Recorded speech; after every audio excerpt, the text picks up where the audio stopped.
رسول اللہ صلی اللہ علیہ وسلم نے فرمایا،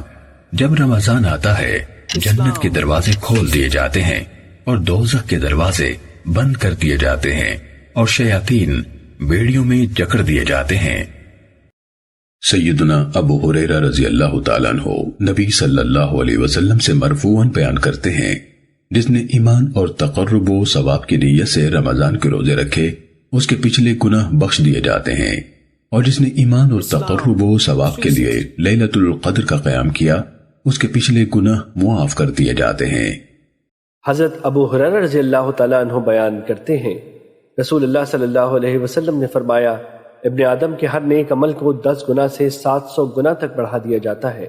اللہ تعالیٰ فرماتا ہے، روزے کے سوا، کیونکہ وہ میرے لیے ہے اور میں ہی اس کی جزا دوں گا۔ وہ اپنی خواہش اور اپنے کھانے کو میری وجہ سے ترک کرتا ہے۔ روزے دار کے لیے 2 خوشیاں ہیں، ایک فرحت و خوشی تو اس کے افطار کے وقت ہے، جبکہ ایک خوشی اپنے رب سے ملاقات کے وقت ہے، اور روزے دار کی منہ کی بو اللہ کے ہاں کستوری کی خوشبو سے بھی زیادہ بہتر ہے، اور روزہ ڈھال ہے۔ جس روز تم میں سے کسی کا روزہ ہو تو وہ فحش گوئی اور ہذیان سے اجتناب کرے۔ اگر کوئی اسے برا بھلا کہے یا اس سے لڑائی جھگڑا کرے تو وہ کہے کہ میں روزے دار ہوں۔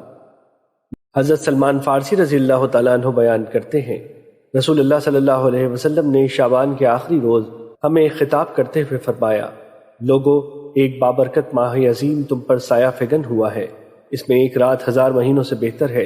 اللہ نے اس کا روزہ فرض اور رات کا قیام نفل قرار دیا ہے۔ جس نے اس میں کوئی نفل کام کیا تو وہ اس کے علاوہ باقی مہینوں میں فرض ادا کرنے والے کی طرح ہے، اور جس نے اس میں فرض ادا کیا تو وہ اس شخص کی طرح ہے جس نے اس کے علاوہ مہینوں میں 70 فرض ادا کیے۔ وہ ماہ صبر ہے، جبکہ صبر کا ثواب جنت ہے۔ وہ غمگساری کا مہینہ ہے، اس میں مومن کا رزق بڑھا دیا جاتا ہے۔ جو اس میں کسی روزہ دار کو افطاری کرائے تو وہ اس کے گناہوں کی مغفرت کا اور جہنم سے آزادی کا سبب ہوگی، اور اسے بھی اس یعنی روزہ دار کی مثل ثواب ملتا ہے، اور اس کے اجر میں کوئی کمی نہیں کی جاتی۔ ہم نے عرض کیا، اللہ کے رسول، ہم سب یہ استطاعت نہیں رکھتے کہ ہم روزہ دار کو افطاری کرائیں، تو رسول اللہ صلی اللہ علیہ وسلم نے فرمایا،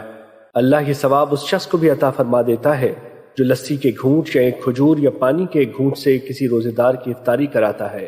اور جو شخص کسی روزے دار کو شکم سیر کر دیتا ہے تو اللہ اسے میرے حوض سے پانی پلائے گا، تو اسے جنت میں داخل ہو جانے تک پیاس نہیں لگے گی۔ اور وہ ایسا مہینہ ہے جس کا اول عشرہ رحمت، اس کا وسط مغفرت اور اس کا آخر جہنم سے خلاصی ہے،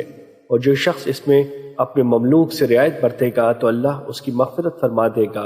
اور اسے جہنم سے آزاد کر دے گا۔ مشکات المصابیح حدیث نمبر 1965۔